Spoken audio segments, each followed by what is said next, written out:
Hi, Brent from Talk Commerce. Are you ready to shade your e-commerce competition and make your brand shine?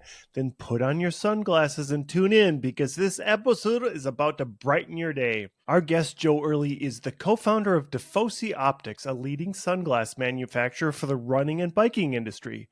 Joe knows how to create customer experiences that are so cool, your clients will need shades to handle the glare of your success. In this episode, Joe shares his UV-protected wisdom on crafting customer journeys that dazzle and convert. He'll reveal the secrets behind his brand's stunning success from initial touch points to post-purchase engagement that leaves customers craving for more. Whether you're a seasoned e-commerce pro or just starting to make your mark, Joe's insights will help you tint your strategy with colors of success and leave your competition in the dust. So grab your sunglasses and get ready to soak up some serious e-commerce knowledge. This is Talk Commerce, and let's give a big warm welcome to Joe Earley. And don't forget to visit our sponsors, pitchdb.com and Content Basis IO. They're here to make you shine. You're listening to Talk Commerce. Subscribe and download at talk-commerce.com.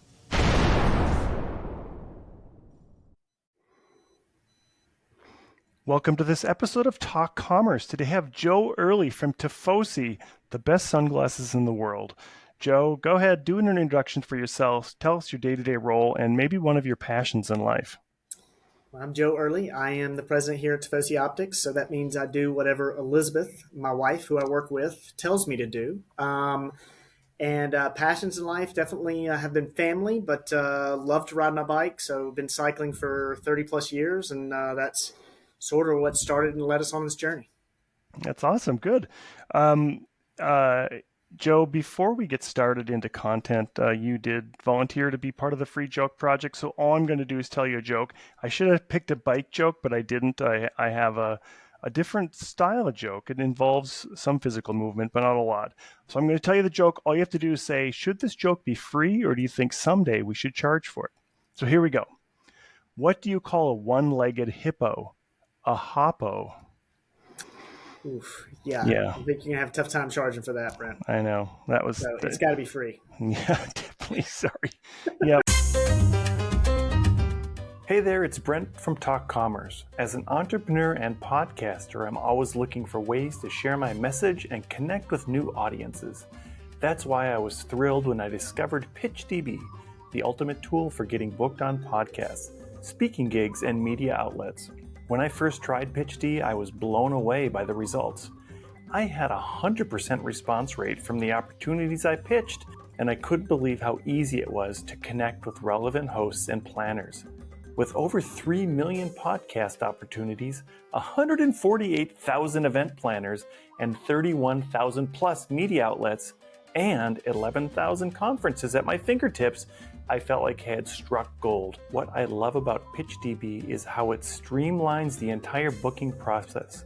Everything is organized in one place, and I can easily search for meaningful opportunities, directly connect with decision makers, and reach engaged audiences. The integrated portal, ready-to-use templates, and seamless functionality make pitching a breeze. If you're an entrepreneur, speaking coach, or author looking to expand your reach and make a bigger impact, I highly recommend giving PitchDB a try. Head over to pitchdb.com and see for yourself how this incredible tool can transform your booking game. Trust me, you won't be disappointed. I'm a longtime customer of yours, and I love your sunglasses. So tell us a little bit how you got into it. It's a very competitive space, right? So tell us kind of like that journey, how you got into it, and where you're at now. Sure. Yeah. So it's been almost 21 years now. We've been shipping product.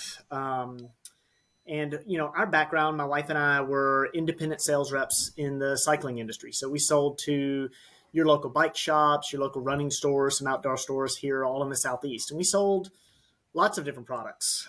We sold helmets and clothing and bikes and nutrition and sunglasses. And for those of you who don't know what an independent rep is, when you're an independent rep, that means you're what's called a 1099 rep in the wholesale side of things. It's you get paid commission only, right? So if you sell something, you make a commission. If you don't sell something, you get nothing. So we were selling a great sunglass brand at the time, but we would make this good commission when we go by and sell the first time. We sell them a display of 24 pair or 12 pair. And then we'd come around once a month to see our retailers, and they'd have sold a pair. And we're like, Brent, look, it's hard for me to stop the car to sell one pair of sunglasses. How could we sell more sunglasses? And consistently the feedback we got from our retailers was, if they had something nice that was a more reasonable price point, they thought they could sell more. The brand we were selling then was $100 and up, with a lot of the products, being $150 retail. And this was 20 years ago. And so we started looking to see, is there something we could rep that was already out there? We're calling friends in other territories, their sales reps, and say, hey, do you see something like this? And consistently the feedback we got was no, or yeah, but it's not very nice. And at the same time, we had a customer at the time, Performance Bike, who was a big mail order company out of Chapel Hill, North Carolina, that we were selling to. And they did private label sunglasses. And they had 3 lenses and came in the case and retailed around $50 or $60. And I was talking to the buyer there one day, and I'm like, how do you do with these? And they were like, really well. He's like, somebody should do this for the regular independent retailers. Yeah, somebody should. As an independent rep, you have a lot of time in the car. So you've got a lot of miles behind a windshield, and you got a lot of time to think. And somehow we thought this would be a good idea. So I came home to my wife and said, hey, what about this? She was running our office, and we were doing distribution for one of our companies on the East Coast. So we had built a warehouse here. So we had the shipping, pick, pack, ship knowledge. We had the sales knowledge. We just didn't have a product. And we thought this is a hole in the market. So we went and found some products to offer. And in 2003, we launched with 24 total SKUs. And first year, we opened up about 500 retailers that carried the product. And the next year, went to around 1,000. And now in the U.S., we have about 3,500 retailers that carry the product. And that can be from your local bike shop to we sell to running specialty retailers like Fleet Feet Sports or your local running stores. To golf, we sell to all the Edwin Watts golf locations out there. And we sell an outdoor. So REI carries us in all locations, places like Academy Sports in the sporting goods space. So we've been pretty blessed to be successful, but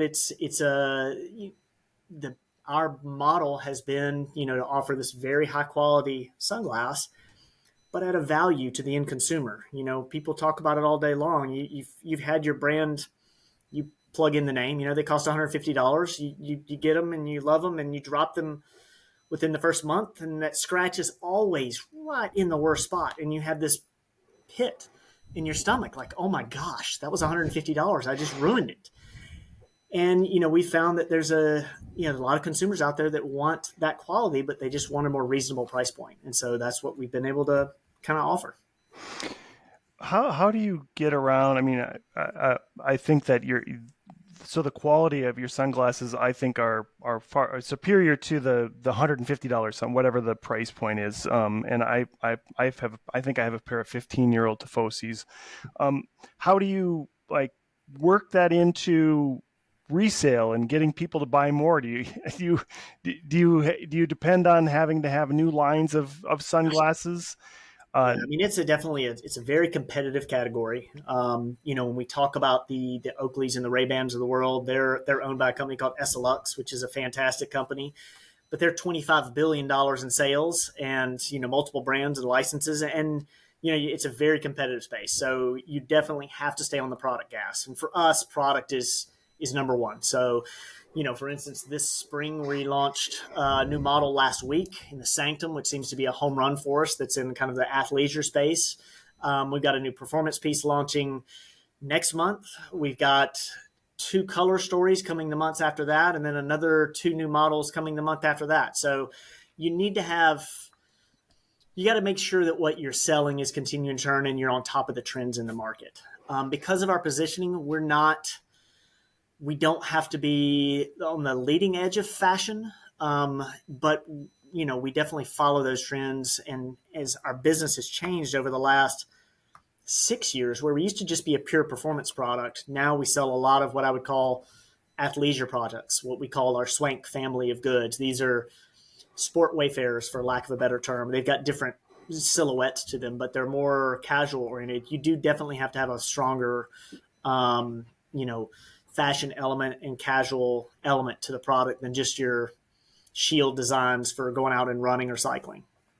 Do you think there's a difference between how you got into the market, or maybe it's the time of the time that you did it?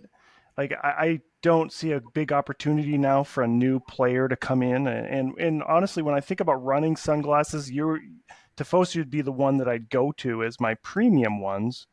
And then I guess if I had some sunglasses that I had to put on, I would. But I would think that as you go into a running store, there might be another brand that is a really cheap brand that the lenses wear off, and then there's your brand in there. How do you position yourself and make sure that you're still maintaining that space?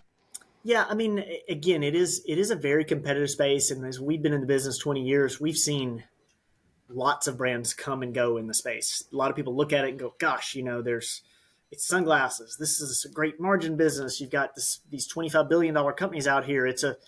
In just sunglasses in the U.S., just sports category is a $4 to $5 billion category. So people look at it and go, wow, it's big. I want to be here. But it is very, very competitive. And to think you can just open up shop and not have anything distinctive to do versus the competition, you're just not going to get anywhere. We're a small operation, 30 some odd people, but you've got to stay on the gas all the time. You're eating, sleeping, and breathing it like a lot of, I'm sure your listeners from this being entrepreneurs, you're never really off. But if you go into a run specialty space, for instance, the business has shifted a lot. It used to be very performance driven, and now it's very lifestyle driven. So we try to offer this very high quality product that you don't look at as a disposable product, even though we have products that retail at $25. Our competitor in that space, it's a disposable product. They kind of sell things more on just the fun of it. And if they break or tear up, then they just break or tear up. And that's not what we really built the brand on. So we can't really do that. This is an e-commerce podcast. So are you doing direct to consumer as well as wholesale to your regular retailers? Yeah, it's a pretty substantial part of our business now. 2018, it was less than 5% of our total business. I think our domestic last year, we're approaching, we're over 40% probably is direct to consumer, either on our website or on our own Amazon store. We feel like Amazon is in that same space, and we've now we are now doing those listings and our products on Amazon ourselves. And that's a shift over the last 3 or 4 years. And do you see a challenge in that when you have retailers and you have your own? Do you obviously don't want to undercut them? Is it the same as say running shoes, where the running shoes people really want you to go to the small running store to get your shoes, but they'll also sell it direct? Yeah, I mean, the fact of the matter is now there's just consumers out there that they would rather just click it and have it shipped to the house, whether it's sunglasses or running shoes or whatever. So you have to service, at the end of the day, we're servicing the end consumer.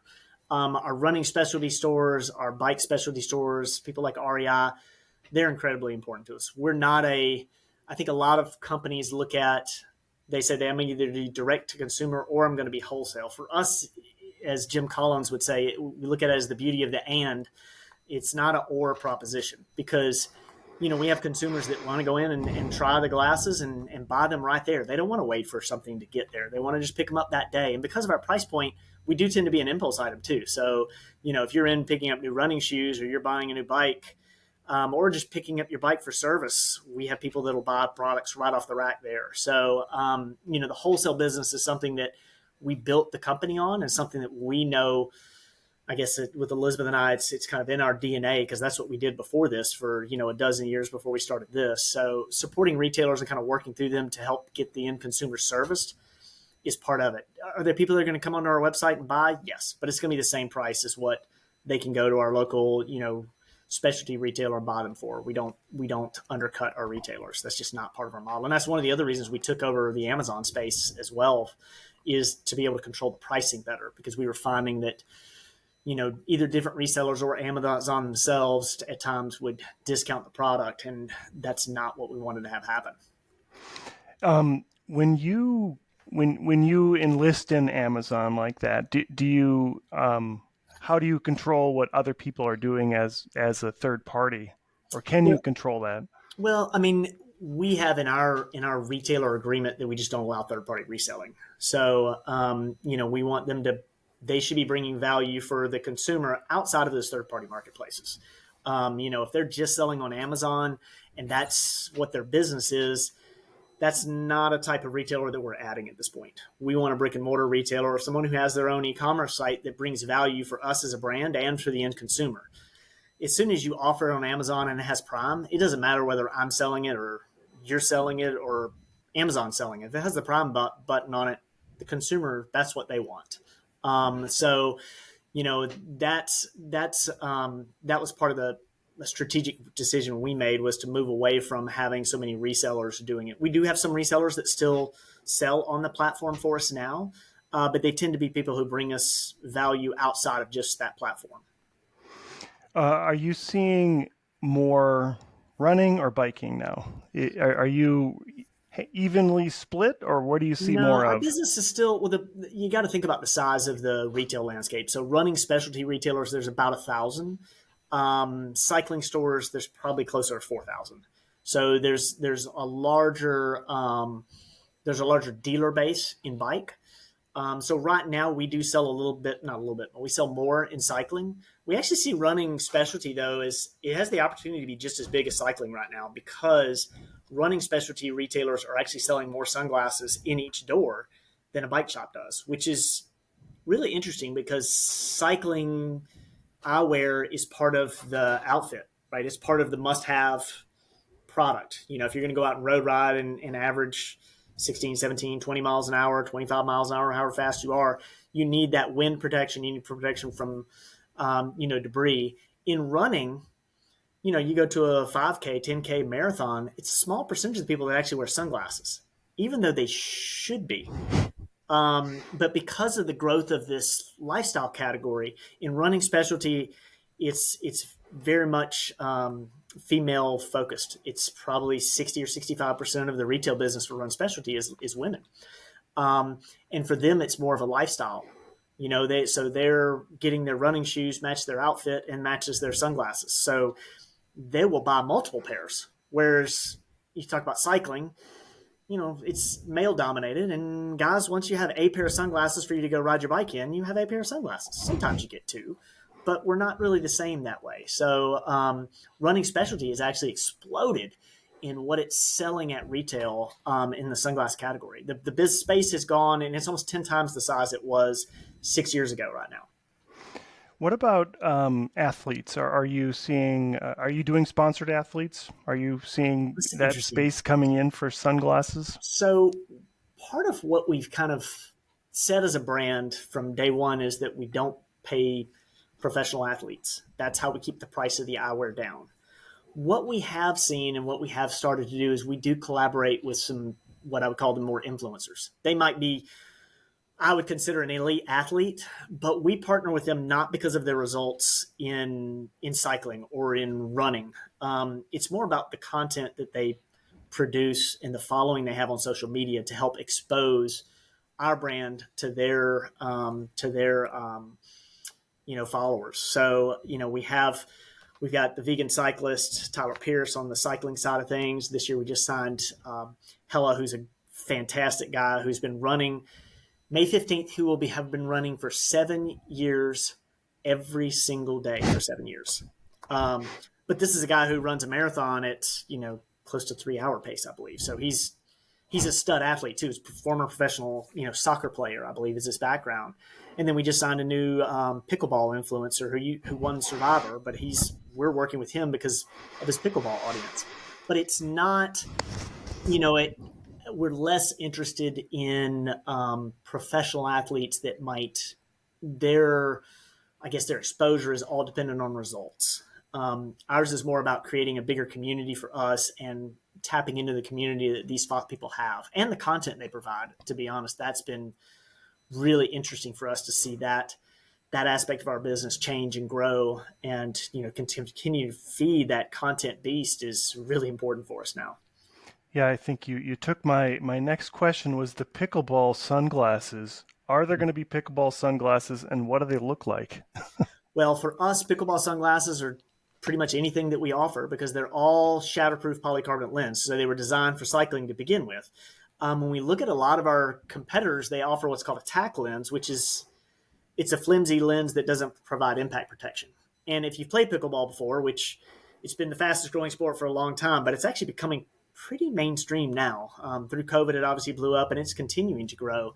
That ball's pretty hard, and a lot of the play is at the net. It's coming at pretty quick. So there are a decent amount of eye injuries that happen. So wearing something to give you some protection. Plus, I mean, when you're out in any activity, whether that's running, if you're doing a marathon, if I was doing a marathon, my pace would be, I'd be out there for half a day. So you need to have that UV protection while you're out there as well. But pickleball has been an area where we started to see reviews on our website where people were buying them and like, oh, I'm using these for pickleball. These are great. And we're like, wait a minute. So then we started setting up campaigns to market to them. And we're like, well, these pickleball campaigns are doing really well. And then, so in the last 6 months, we started hiring some pickleball reps to go open up pickleball wholesalers. We've had tennis accounts before, but it didn't seem to have quite the, quite the excitement behind it that we're seeing behind the pickleball side. Even though tennis has been around and is a larger sport than pickleball, it's growing in a hurry. Yeah, I guess now that you mention it, we both saw each other at Tree at the running event, and pickleball was there. Mm-hmm. Pickleball was a part of the event. Yeah, what's interesting is, we went to TRE, the running show in Austin, and then I was at the PGA show down in Orlando, and almost directly across from our booth at the golf show, they had a pickleball area as well. So there is no pickleball industry show. So some of these other shows are trying to attract that crowd. I will say that area was very busy at the golf event. I don't know whether it was people specifically coming to look at pickleball products or if they were just interested to see what was going on, because they had 2 courts set up there and people playing and pros there playing. So it was a happening little area.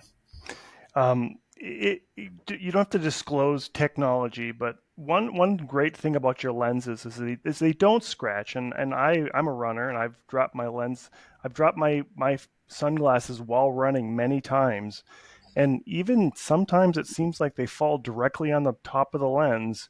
They're usable. They like the worst thing I get is, after 15 years, they're starting to show a little pitting from road ride, maybe too much riding with sand hitting them, right? Like how do you do it? Well, all the lenses are polycarbonate. We also do something called hard coating it. So when you hard coat the lens, that helps, I would say, reduce scratching. There is, and I'll be transparent with everybody here, there's no way to make a scratch-proof lens. Actually, the most scratch-resistant lens you can offer is actually glass. So glass is really hard to scratch, just it's very easy to break.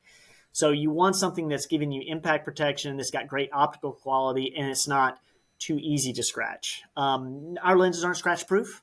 I mean, I'll be clear on that. But we do hard coat them to try to prevent that. But I mean, it's one of those things that it depends on how people care for the product, what happens with them. I mean, I find if I toss a pair in my wife's purse and let them jingle around in there for a week, it's amazing what can happen to them. It's worse than Brent. Yours probably look after, 10 years of riding or running with them. So it really just depends on the conditions. But usually if you just wash the glasses with warm water and just hand soap, you can get just about anything off of them. And that, taking care of them that way is a great idea. We also sell them with a cleaning bag that you can keep the product in. But the reality is, like, I clean my glasses usually with my T-shirt. So, that's the reality of how people use them day in and day out. You need to make something that's durable. You did mention earlier about you should always have your sunglasses on when you're in the sun. Tell us some reasoning. Like, I always have a hat on for some obvious reasons, and I always wear my sunglasses. Well, and I feel like it's probably just good for your eyes, right? It's exactly the same as your skin. So you can sunburn your eyes. So you think about it, anytime you're out there, you and I both have the same haircut here, which is none at all. I'm wearing a hat or I'm wearing sunscreen. When I'm cycling, I'm putting, sunscreen on my ears and all that. But you wouldn't go out there and hang out in the sun for 3 or 4 hours without doing that. You need to protect your eyes. So you do cause the same damage to your eyes, multiple sunburns. It's going to make your eyesight degenerate faster than it already is. I mean, I've just turned 50 this last year, so suddenly now I'm needing to keep a pair of readers around all the time anyway. But, that's something you're going to accelerate the more exposure you have to the sun. Joe, we have a few minutes left. What do you see as the trend besides pickleball this year, 2024, in the sport optic space? Two big trends we're seeing. Two big trends. So on the pure performance product, we've been seeing the shift to larger shield designs, and that's been several years now, and that's still very strong. But we're seeing that larger shield now come over to the lifestyle products. So we just launched a new product called Sanctum last week. It is not last week, 2 weeks ago, on the 1st of February. Since we introduced our lifestyle product called Swank, it has always been our number one selling sunglass. And the Sanctum is now out. It's outsold. It's been the number one seller on our website for now 12 days straight and by a large margin. So the big shield coming to lifestyle, and then color, Brent. It used to be black was the number one seller. Anytime we came out with a sunglass, you'd have 4 or 5 colors. And if you had a black version, it was always number one. That's not it right now. It's all about fun, bright colors. So if you looked at this new Sanctum piece, we've got one that's a satin clear frame with a pink mirror. That's the number one seller. The green mirror is number 2. The blue mirror is number 3. Black is actually the worst seller out of the collection, which, I mean, if you had told me that even 3 years ago, I'd have been like, you're crazy. So color and then the big shield are something that's still continuing to trend for us. Yeah, I've seen quite a few. I mean, we watch track and field as well, and I see that even the indoor, they'll wear those big sunglasses while running around the track. Joe, we have a few minutes left. I give everybody a chance to do a shameless plug about anything you want. What would you like to plug today?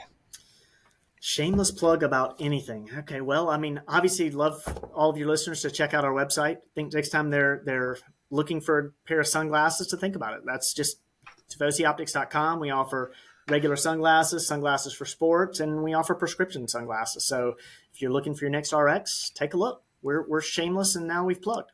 All right. Thanks, Joe. And I'll make sure I'll put those in the show notes. Joe Earley, the founder of Tifosi Optics. Thank you so much for being here today. Thanks so much, Brent.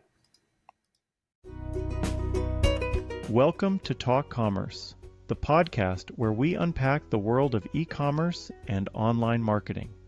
I'm Brent Peterson, and each week we bring you the latest insights and strategies to help your business thrive online. Talk Commerce is produced and supported by ContentBasis.io.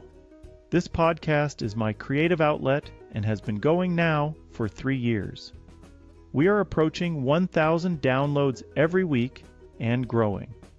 If you are new to this podcast, give it a listen or check out the fantastic content on our website.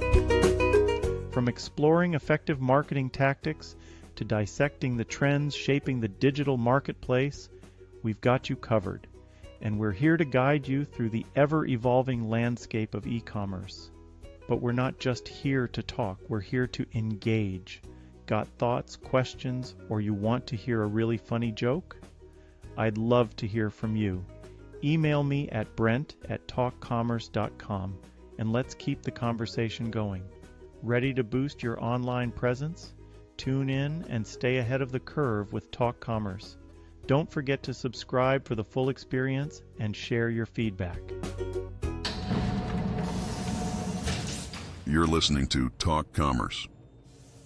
Subscribe and download at talk-commerce.com.